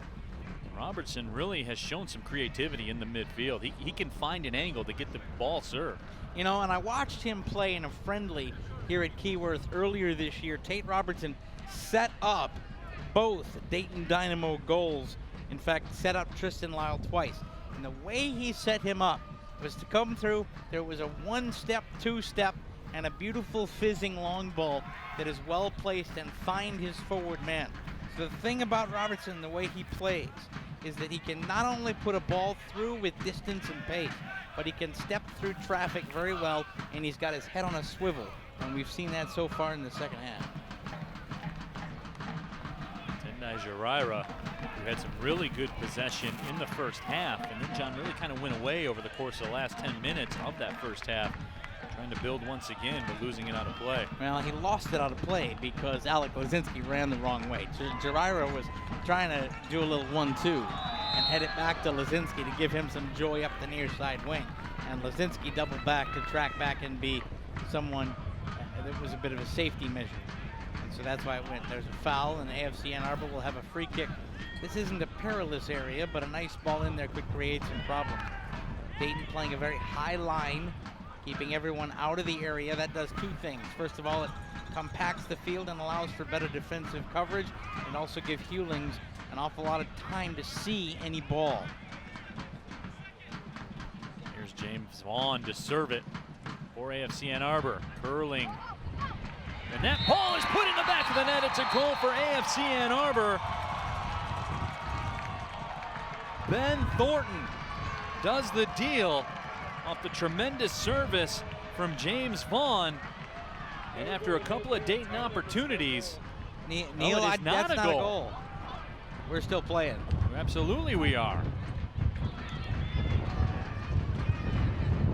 So the players moved off, saw the net bulge, and we will get a look at the replay. So everybody calm it down. 0-0 still the score. To be fair, I thought it was in too. And here comes Alec Lisinski on the move. Lisinski unable to catch up with it. And Hewling comes off the line, and we'll take another look at it and see exactly what happened.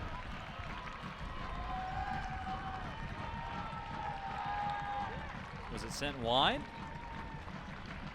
Maybe it was sent wide and curled. No, that was offside. The flag would have gone up. Offside was the call, and that's why we got the jump from Ben Thornton. I didn't see the flag go up from the referee's either. assistant on the far side. And it was a late flag that came up. So it did go in the net. We were right, but we didn't see a very late flag come up from the assistant referee on the far side. So my apologies to the AFC Ann Arbor supporters watching the stream. Late offside flag. Gets you every time, doesn't it? Dynamo crossed that one in. It's headed out with little difficulty. The Mighty Oak back line. That ball will trickle over the line, but again, you see the wind having an effect, just pushing that ball out of bounds.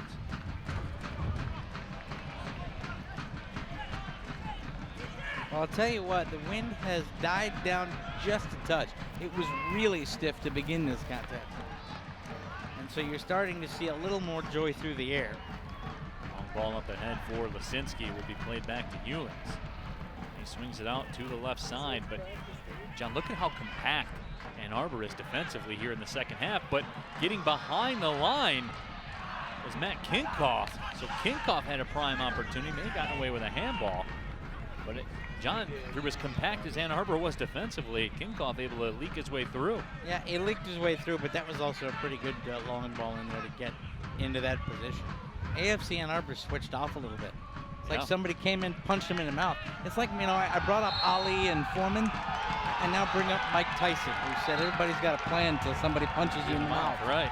And the Dayton Dynamo punched AFC Ann Arbor in the mouth with a couple of counters early on and made AFC Ann Arbor realize that they could no longer afford to go with a back five and send two of their midfield three perpetually forward because the gaps were there, and now they've kind of compacted. The problem is it's had the opposite effect. It's given Dayton the courage to come forward and know that they don't have the same kind of pressure against them in the defensive half. And that, I believe, is Coach Grace on your screen. But I'll tell you what, they came in late. We didn't have a chance to go down and talk to Coach.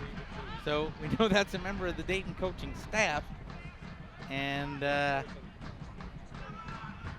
right now that coaching staff has to be the more pleased bench. Eric Rudland rocking his best Western look on the sideline, rocking, I think that's denim down there. And he's got hands on hips. He's not happy with what he sees from the Mighty Oak right now. That opportunity stalwarted by the Dynamo. Jarier will settle it down and play it back to Caleb Jackson.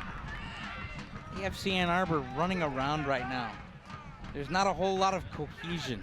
Let's take a look at our weekly trivia presented by Fago. The question here this week, what are the 4 regions of the MPSL? We'll give you guys a little bit of a softball here today. What are the 4 regions of the MPSL? We'll have your answer in just a couple minutes. Brought to you by Fago.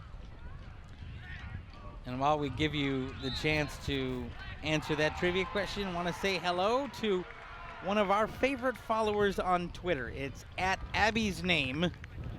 And she says, got off work on time to watch City Not City for AFCAA and the Dynamo, but she's here to listen to us, and we appreciate that. Man, I wish my wife shared your sentiment, Abby. Tell you what. She is not the fan of listening to me. My girlfriend, the love of my life, is named Abby, so Abby's name is a very good one. And so thanks for tuning in here on NPSL Playoff Friday from Keyworth. So the Dynamo settle the ball down in the midfield. It's chipped up. There's a sandwich. And 2 players are down. I believe we had some heads collide. I think that's Tristan Lyle for the Dynamo. And on the other side for AFC Ann Arbor, it's Matthew Brame. Brame, the native of France. Let's come in. They're going for the ball. Come in. And yeah, just a couple of heads knocking. Brame transferred to Loyola. Played in 6 matches last year before a knee injury ended his season. Now he transferred from Iowa Western Community College, where all he did there in his time was go 48-0-2. So in 50 matches, they had 48 wins and approximately 0 losses. That's not bad at all. Now what is bad here is that the Henry Ford Health System docs are out taking a look at both of these players, and they're going to keep them down and make sure that they're not seeing stars. Concussion protocols very strictly enforced according to U.S. Soccer Federation's rules. Of course, Henry Ford Health System, the official health medicine provider of Detroit City Football Club. So Brame still down. We're in the 59th minute now, still scoreless. AFC Ann Arbor found the back of the net, but the offside flag went up. Dayton Dynamo have come at a couple of early opportunities here in the beginning of the second half. Ryan Hewlings has made a couple of high-quality saves for Dayton. And that is where we stand, 0-0 to score. The winner has a date tomorrow to play for the NPSL Midwest Region Championship, and getting to his feet, which is definitely a good sign to see, is Matthew Brame, though he will be escorted off the pitch. Well, he's got to be escorted off the pitch because medical attention came on to attend to him. So he'll have to be admitted back on by the official. But he's not going to be admitted back on until the Henry Ford folks are sure that he's ready to come back and play and is healthy. I think Eric Rudland just made the call for the water, so we'll see if Brame can shake off the cobwebs and get back at it. So in the meantime, AFC Ann Arbor will play with 10 men. And sporting behavior there just to kick the long ball down and give possession back. Drink of water there, and it looks like he may be ready to come back on. Here come the Mighty Oak with the possession of the ball. Hector Morales will play it back. Now some pressure from the Dayton Dynamo, and there's Tristan Lyle causing some fits. The Dynamo now flipping the script. But here comes Alec Lasinski on a run, trying to get wide. And Lasinski has a trickle just over the sideline. And Lasinski, he wants to go. You can see him, he wants to run. Alec Lasinski lives for the second half, and he is a speedy guy that hasn't had to run all that much in the first 60 minutes. He wants to go now. He's going to tell his teammates to feed him. Kinkoff with it. Kinkoff tries to step through instead of that ball. Tendai Jarira. Let's take a look at the upcoming games, and that is tonight at 8 p.m. Play rolls on here in the Midwest Region semifinals. Detroit City FC hosting Duluth FC. We'll have that action for you tonight at 8 p.m. The broadcast will end, and the new live event will start at 7:50 for the second game. So just a note, you can't stay tuned into the live stream. There will be a separate event for it. So just wanted to give you that information. Next 15 minutes of action brought to you by Rip It, the official energy drink of Detroit City FC. This game stagnated a bit. Going to be very interesting, by the way, to see what happens toward the end of this match. Had a rather lengthy injury delay there, about 2.5, 3 minutes. There's going to be a lot of stoppage time here. That takes some certainty out of planning for things and how much time you have toward the end of things. As we hit the hour mark, and we've got a half hour to go in normal time before, if it stays goalless, 30 minutes of extra time and possible thing that comes after extra time that I loathe. And so going to be interesting now as the clock creeps up, as teams know there's more time out there to be played than what they'll see, and the sense of urgency and when it kicks in. Ann Arbor will play the ball up towards the left side. Jake Roof with it. Roof stepping through towards the box, plays it through. Farkas with the shot, and it's just wide of the left post.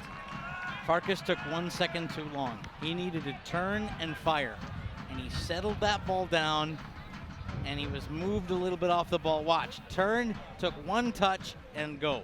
He needed to turn, swing, and fire, because the one touch took him off of his line, and I think he heard the footsteps of the Dayton defender coming over and then put it wide. I think it's more on frame. If he had settled that down, planted, turned, and let it go.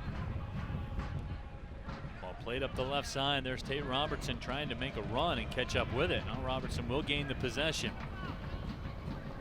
Robertson turning and firing. That shot was off the body of Ben Thornton. Tristan Lyle's going to get called for the foul, but I don't care because he's out there working hard. He comes in, and the player for AFC Ann Arbor stood up and let him run into him, and that's good soccer as well. But Tristan Lyle's out there trying to make something happen. He's a lone man up front for Dayton, and so far the service has come in patches. But when the ball is in his area, Tristan Lyle's doing an awful lot of running and an awful lot of pressuring, and that's a good job by the front man as he tries to create something on offense. TJ Tomaso will survey the scene. He put the right boot to it. 64th minute. Tick-tock, tick-tock. Can you feel the tension mount ever so slightly with every passing minute on the clock? Every possession scrutinized. Every pass could be your last. Winner goes on, the loser goes home. You know, it's interesting, Neil, and I never thought I'd say this, but we think about teams that are coming off of 10-day layoffs as being rusty early. AFC Ann Arbor looks leggy late. Their passes are a little bit heavier. The touches are a little bit off. The formation isn't as tight, and Dayton is looking like a team that has had to play with intensity for 90 minutes more recently, which they did last week in terms of having to qualify and beat the Erie Commodores. Right now, AFC Ann Arbor is not looking like a team that for parts of this season completely and totally wrecked the Great Lakes Conference. Long ball served in. Settling it down. It's Caleb Jackson.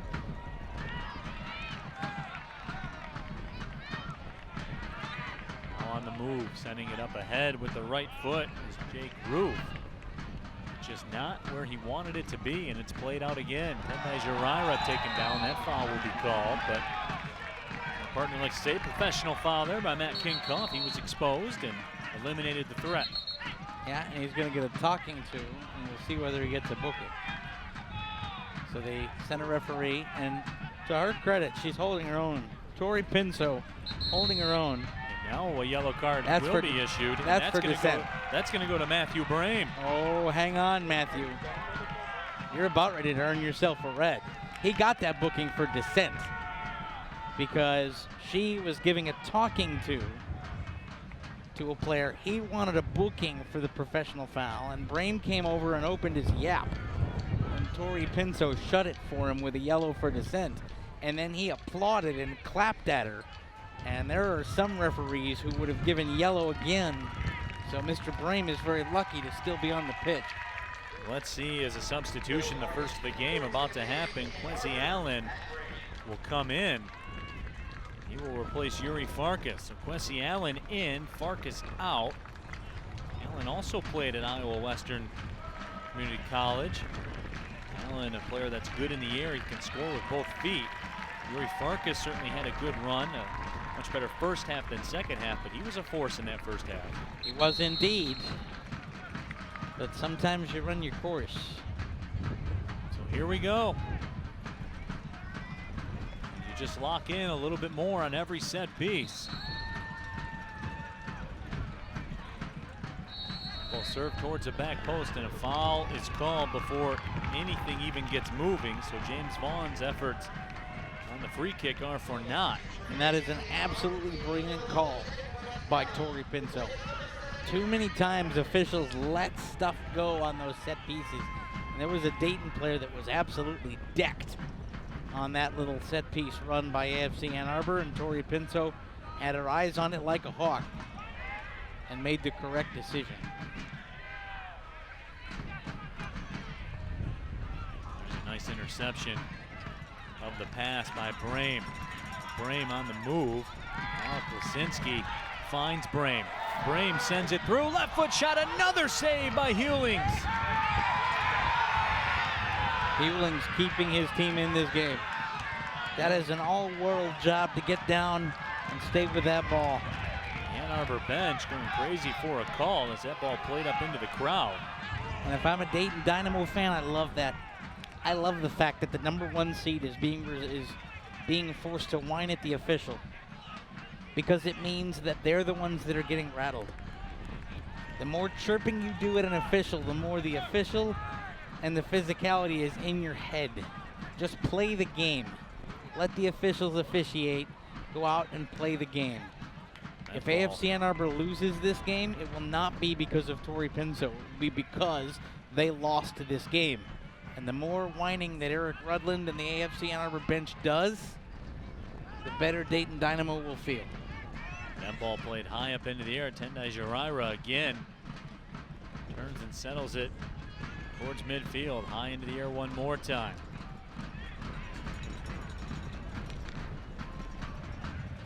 Kinley.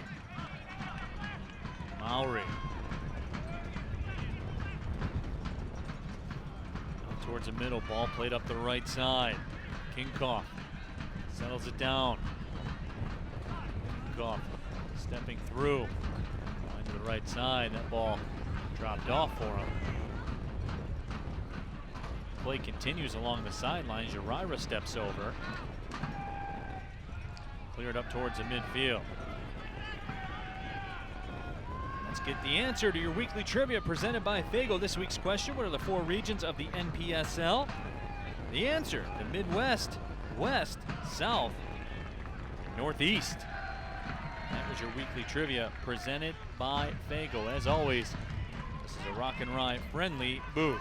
Absolutely. Team Rock and Rye, or for me, Team Diet Rock and Rye.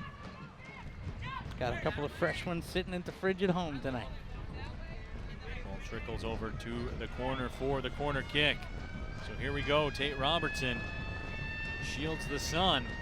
70th minute. Ball curling towards the frame. It's over top of everyone, and the wind again pushes that one up and over everybody. Dayton playing with more freedom right now, I'll tell you. AFC Ann Arbor looks as though it's, to use the European parlance, squeaky bum time. They don't quite know why they aren't leading in this game, and they're playing on their heels. This has been a clinic in goalkeeping from Hewlings, who has kept his team in this game, and in how to come out after halftime and take over a game. And look at Tristan Lyle there. Oh, he got hit in a sensitive spot. Right there in the gut, it looks like. I don't know if it was a knee or a fist. But Tristan Lyle is down. The sophomore at Wright State University. Was a high school All-American, first-team All-Stater back in 2014 at Beaver Creek High School. Scored a goal last year, 6 matches played for Dayton. There is TJ Tomaso, the keeper for Ann Arbor. He will be challenged just outside the 18. After this free kick, have some more tweets coming in on the hashtag WatchCity. Angelo Willie set to come into the game for Dayton. So Willie, the former pro player from France and Liechtenstein, will come in. Tristan Lyle will come out. Here we go. Tate Robertson will put it in play. Watch someone coming across the area, free header. 72nd minute we go. Robertson, right boot. Goes all the way through. Now it's played out by AFC Ann Arbor, and they'll look to counter. They wanted the header. it got through. They just couldn't get a head on it. That was set up to be headed in. Comes Jirira, waiting for some of the cavalry to come, and they do, but a nifty play defensively. Stops the flow for just a minute. Alec Lasinski settles it down. Tate Robertson, by the way, the man with the cheeky little back heel there to break that up. Get a leg on it. Vaughn in the middle.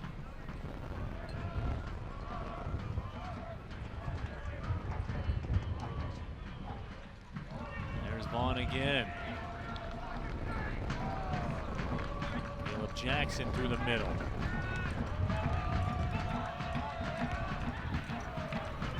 Cleared out temporarily by Dayton. Sending it down to Matt Kinkoff. Dynamo looking to counter. Long ball sent out wide to the left side. Chris DuPont trying to maintain the possession along the sideline. Can't. Ann Arbor will turn and play it up towards midfield. While it's in midfield, a question coming in from Abby's name. She wants to know if the same referees will be working both semifinal matches. No. We'll have a second crew in the second semifinal.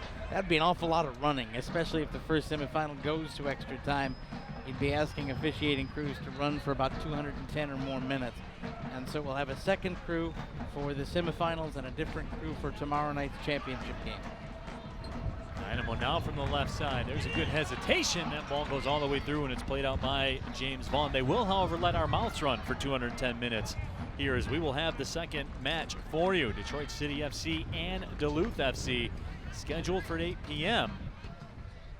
But as the minutes tick off the clock here, we will see what happens. We're in the 74th minute, 0-0. Neil Rule, John Krieger with you. Happy to have you along wherever you may be watching around the world. Jesse Musquay set to come into the game for Ann Arbor. The man of the match in their victory over Grand Rapids earlier this year. Back on May 30th. Come in. And Musquay comes in. He'll inject some more pace. AFC Ann Arbor, a very deep side. So when you can bring in a guy like Musquay off the bench, who has 4 goals and 2 assists and has played in Zimbabwe, he is a nice little carrot to have to bring in off the bench. Hector Morales comes out. Morales really had some shine, especially in the first 20 minutes of this match. But again, didn't really say his name a whole heck of a lot in the second half. The Dynamo, John, really have made an attempt anyway to level this match in the second half. They have had just as much of it as AFC Ann Arbor has. In fact, I would argue they've played better and had better possession and better opportunities. They have absolutely shut down midfield, and our AFC Ann Arbor has been forced to try to go over the top, and the center backs have played well. There's a ball over the top, and look, right in there, making the play at the center back spot for Dayton is Peyton Mowry, who comes in and just heads it away and heads it back down to TJ Tomaso as it goes through. And so Dayton are faster right now. They've played more physical. They've gotten AFC Ann Arbor directly off their game. Long ball attempted for Jirira, but John, with this win, that's just not a play that's going to work here today. It's just not. No, especially on the fast field that is Keyworth. Once that, it's going to ride, and then when it hits the ground, it's going to keep going.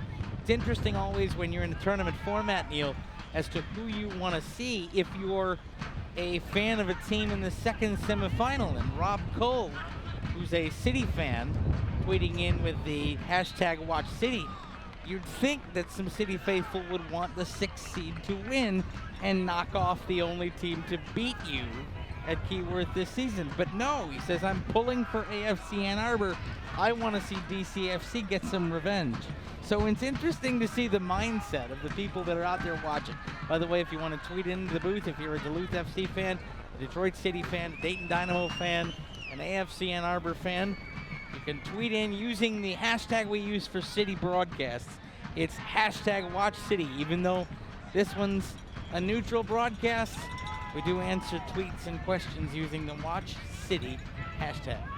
Next 15 minutes of play are presented by Strategic Staffing Solutions, sponsors of the S3 Beer Garden here at Keyworth Stadium in the DCFC International Series. And that DCFC International Series wrapped up the matchup against Venezia FC. Earlier in the season, played a match against Glentoran as well. Well, I don't know. Certainly another. Does Toronto FC Windsor count as an international series? I don't know that it's been billed as such. Okay. However, that international series certainly has taken on a life of its own. Some high-quality opponents have come through Keyworth, especially this season. It's been a lot of fun, and a big thank you to the folks at Strategic Staffing Solutions for making that possible. By the way, NGS Quad Cities tweeting in with a word of praise for Tori Pinso. This referee needs to get more games. And you're absolutely right. She's done a great job. There's a left-footed shot that goes just wide, and Alec Lasinski unable to toe poke that one home. Here now, Hewlings will set up to punt this one deep. Gem City Squadron has kept going. The blue and white flags flying high. The Dayton supporters section making a long drive. I've made that drive to Dayton, Ohio. That is not an easy trek. As have I. My duties with Oakland University going down to Wright State. That ball is played out of bounds. A throw-in will go to Dayton, but again, it's Chris Dupont in the middle of everything. And Chris Dupont, Tate Robertson certainly have played well. Here's a look at the folks that roll in with Gem City. Keeping those drum beats alive. They have the entire match. 78 minutes down. We're getting down to it. John, almost getting to the point where it almost becomes a de facto overtime. Yeah, that's where you're at right now. We're 12 minutes in normal time, plus at least 2 or 3 minutes of stoppage time. You have at least 15 minutes left to play. But you know, in a game where chances have been few and far between and shots on goal have been few and far between, anything that goes in the back of the net now is it's gold. And these two teams will play like it. Now, it's interesting because the momentum pendulum continues to swing. We talked about AFC Ann Arbor having the advantage early, and then Dayton, by virtue of being able to keep it goalless, kind of swinging back. Now it kind of swings in the middle, because now you're in this, and now both of you realize anybody could win it, and it's anybody's game. And now you don't want to be the guy that makes the mistake that causes your team to lose and be eliminated. So you have to play through that. You have to think forward. Angelo Willie does some nice work to keep the possession. That ball goes all the way through, and the save is made by Tommaso. Boy, Tate Robertson on the doorstep, and this time is TJ Tommaso equal to the challenge. I'll tell you what, and Tate Robertson didn't get all this. Look at go all the way through. It's headed back, and he kind of had to go up and kind of give it the half chicken wing there, and he had to put his leg at an awkward angle and kind of kick it with the knee raised. And I don't think it had as much force as he wanted on that ball, but Tommaso gets down in good body placement and makes the save. James Vaughn is down for AFC Ann Arbor, so we will get a whistle and a stoppage. More tweets coming in with the hashtag WatchCity. T. Abbott tweets at us, says watching some NPSL playoffs via Watch City. Lowest seed left in the Midwest, still alive, and that is technically correct. Cameron Marshall tweets at us, let's get some extra time. My girlfriend is running late and I need the buffer. Appreciate that, Cameron. Putting it all on the line, man, on the date night. Girlfriend's running late, please. I'll tell you what, you can send the check for extra time to Neil Rule and John Krieger, CC, Detroit City Football Club, Keyworth Stadium, Hamtramck, Michigan. Actually, we prefer cash. Okay. Yeah, it leaves less of a paper trail. We got to cut the crew in on that as well. Max, our producer, saying he wants in on that action. That's exactly. You got to work an extra 30 minutes. No golden goal. We should have handled that through direct message. Now we got to split the pot up all these different ways. Well, but you know what? Max is a good man. He has taken care of us all season. And you know what? Our entire crew, and we'll have the full Detroit City FC TV crew for our second game. It goes without saying that we get a lot of praise for what we do, and a lot of people telling us that they enjoy our broadcasts. There's a bit of an injury here, but there are a lot of people behind the scenes that get to work earlier than we do and leave a lot later than we do that have to set this whole thing up, and they are here for a long day. The call time for the crew was very early today, and they have 2 games to do as well. So Max and everybody, including another member of the crew that's been with us all season, Adam Moyet, who is, I believe, off on paternity duty this evening. Right. We've got the best crew in the league here in Detroit, and we're glad to bring the NPSL playoffs to you. Chase Pagani comes into the game for AFC Ann Arbor. So Pagani started 5 matches at Colgate last year. He was a 2-time U.S. Soccer Training Center invitee. So has some Division I experience. 81.5 minutes in. And we should have a pretty good deal of stoppage time, as James Vaughn will come back in now. I would bet we will have at least 5 minutes. So as you're taking a look at it and it's 81:53 and ticking on the clock, I think you're really back in about the 77th minute. So I think you're looking at about 5, even close to 6 minutes. So here comes AFC Ann Arbor. Threatened many times here tonight, but unable to break through. Ryan Hewlings has been my player of the match so far. He has been incredible for Dayton. He's been the man of the match for both sides. And he has been near superhuman on a lot of point-blank saves. Robbed Alec Lazinski, robbed Caleb Jackson, well placed on corners and set pieces. Here comes Musquay making a run, but Musquay has it taken away by the other number 5, Eric Hutton. David Janis into the game for Dayton. Taken down in midfield. Now the bodies are going everywhere. Connor Hughes draws that foul call. Connor Hughes drew that foul call because Connor Hughes just was running around in a circle. By the way, while we have a moment before this free kick, I want to say hello to a very special person watching this evening, Galen Riley. He goes by the Twitter handle @ThatGalen. He's one of the great supporters group down in Chattanooga, Tennessee. I believe they're called the Chat-Hooligans, that cheer on NPSL action down in Tennessee. And Galen, along with Jackie up here and Dean Simmer, were the 3 bodies and the 3 people that were most influential in beginning the Pride Raiser campaign that we talked about throughout the month of June, that raised thousands of dollars for LGBT charities by supporters groups, grassroots supporters groups, pledging dollars per goal in NPSL stadiums all around the country to support LGBT rights. And so I know Galen's not big on individual accolades, and neither is Jackie and neither is Dean, but PrideRaiser.org is the website, and there is no bigger champion for the NPSL than Galen. We're glad you're tuning in. Frame tries to send that ball ahead to Caleb Jackson, but just out of Jackson's reach. Another tweet coming in from Carolyn Long says, #WatchCity watching in Maryland. Go, go Dynamo. My brother is the manager.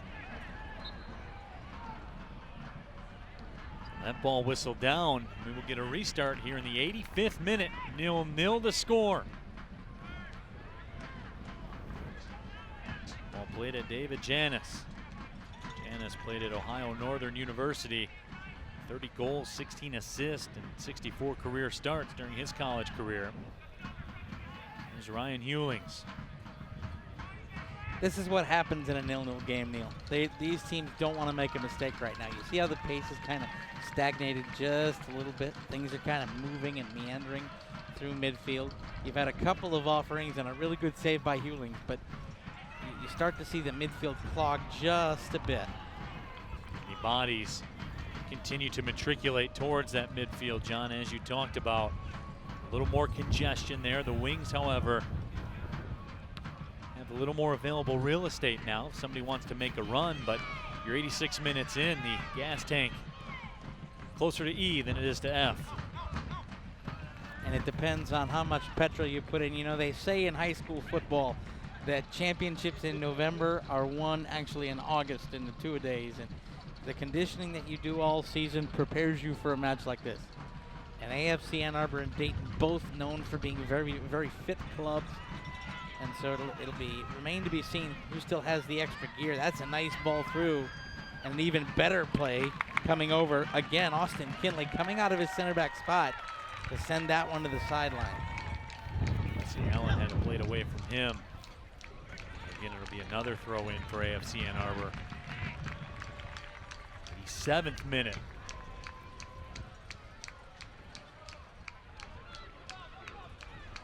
Musquay turns with it. Vaughn with the touch. The Dynamo will look to possess, and they do. Ball played up to Kinkoff. But you see, though, John, that ball played up to Kinkoff. He's 1 on 3. Oh, that's a chip. Chip. Lisinski sends it just wide. Boy, Alec Lisinski pounds the turf in disappointment. He was point blank again. Hewlings get a hand on that, possibly? Wow. Let's take another look. No, I think he just put this over. Let's watch. No, it was harder for Alec Lisinski to miss that ball than score that goal. The defender played it out of bounds. The defender got a piece of the shot. Corner served in. It's loose near the D. Musquay overran it. The ball is cleared back towards midfield.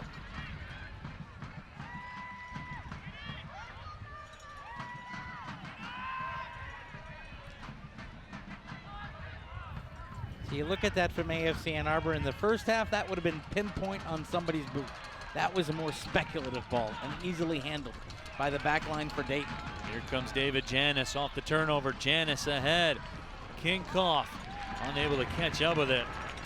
TJ Tommaso with some great anticipation coming off the line. And John, those are those all or nothing decisions that goalkeepers have to make at a moment's notice.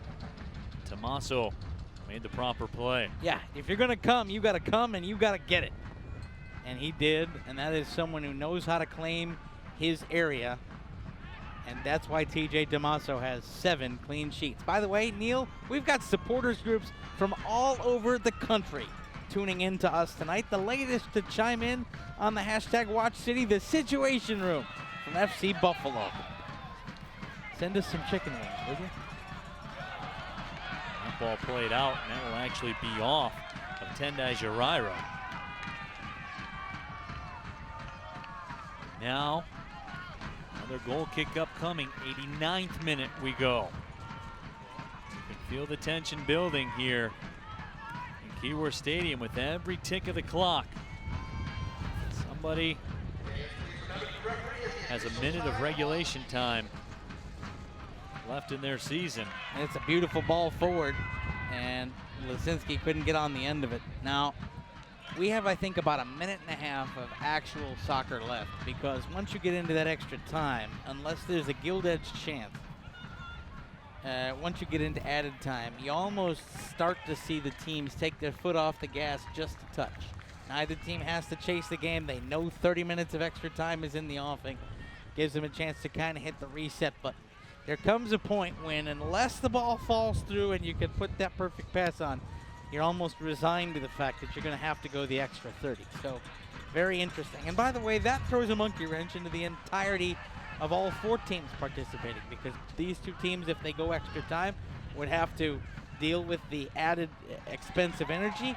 And Duluth and Detroit City FC, waiting in their dressing rooms, have their pre-match plans put on hold for a half hour or more. And so, things like a draw in the first game of a semifinal doubleheader like this, it affects everybody. Throws a lot of things out of whack. There'll be 3 minutes of stoppage time. Close out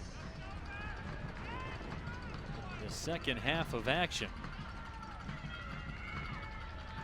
So pretty much it's de facto overtime. Here comes Lisinski trying to make a run, but he's cut off by Brad Schluter. Again, nice job by Dayton there. Tuck the arm in on a bouncing ball. High on the body, just keep it playing. We're about a minute and a half away from bonus football. Chase Pagani had the possession in the middle. Here comes AFC Ann Arbor trying to make another run. Jaraira to the middle. Nice backheel reception by Caleb Jackson. Go toward goal. Make a run. AFC Ann Arbor standing there for the moment. Jackson will play it back. Comes all the way to the defending line. Brame, send it up. And that player goes down. Penalty. And has a penalty been awarded?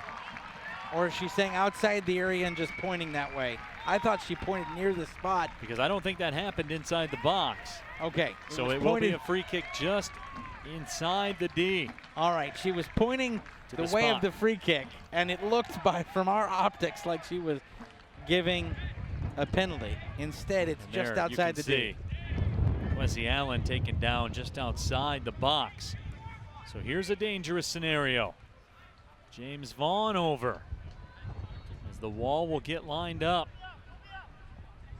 Well, you have 2 players over. This is just to not allow the wall to key something here. Who do we have? Vaughn steps into a right foot, finds the back of the net. A goal in extra time for James Vaughn puts AFC Ann Arbor up 1-0. Last gasp hero. The 90th minute goal giveth, and the 90th minute goal taketh away. It got the Dynamo here. It looks set to send them home. What a strike. Brilliantly placed. And Hewlings, who has been in the wall, has been resolute in the nets all day long. Got a hand on it, but it wasn't enough. And for the time being, the mighty Oak turned Keyworth to Treeworth. Vaughn, who had 2 goals here back on July 11th at Keyworth Stadium, strikes again. So it's an all-out press now for the Dayton Dynamo. There can't be much time left. Ann Arbor with a 1-0 lead. The Dynamo will throw everything they have and the kitchen sink at AFC Ann Arbor. You're going to see people bombing forward here, Neil. The center backs, the full backs will come forward. If there's a set play, you'll see the keeper come forward. Hewlings will get involved. You got about a minute left of extra time. And now Eric Rudland, in the classic soccer style, will eat up some of that time, and whoever comes off will thank everyone on the pitch and all 4 referees and wave to the fans and just eat up some time, because substitutions always take more time than they're And that's what the lead official Tori Penzo's saying. All right, if you're done, get off the field. David Cross will come in. Dayton, in the meantime, will have a throw in the final third of the field, and here we go. Johnson throws it in. Ball's played back out. Johnson will turn and serve it towards the cage again. It's headed away towards midfield. Excellent job by Ann Arbor. Just cleared your lines. Anywhere on the field but in your area. Ball sent back to the keeper, Hewlings, and he will bomb it down the field. That's all the Dynamo have left in the playbook at this point. Can't be long now. That ball's headed out. Throwing for AFC Ann Arbor that they are in no particular hurry to take. The official checks the watch. And tells AFC Ann Arbor to go and get it in. Krasinski fanned on it. But now instead in the middle, it's Roof sending it wide to the right side. Caleb Jackson makes the move. I assume it'll just go towards the corner, you would think. That's what you're supposed to do. It looked like he was taking a look toward goal, but it's played out for a throw, and AFC Ann Arbor will inspect every stitch on that miter ball, I promise you. And eat up as much time as they can without drawing a booking for time wasting. Or they could send it in and prove me wrong. And Krasinski threw it to nobody in particular. So now Hewlings will have to tee it up and get things rolling. And he does, sends the boot ahead. Dynamo down 1-0. The whistle sounds, and AFC Ann Arbor has a date tomorrow in the NPSL Midwest Regional Championship match. The mighty Oak stands strongest. 1-0. AFC Ann Arbor's moving on. Wow. A beautiful strike from James Vaughn. Is the difference in this one? My partner turned prophet. The first 1-1 gets it done. And AFC Ann Arbor with a 90+1 minute strike from James Vaughn on one of the best free kicks that we've seen all season here at Keyworth gives AFC Ann Arbor the ticket for the regional championship game.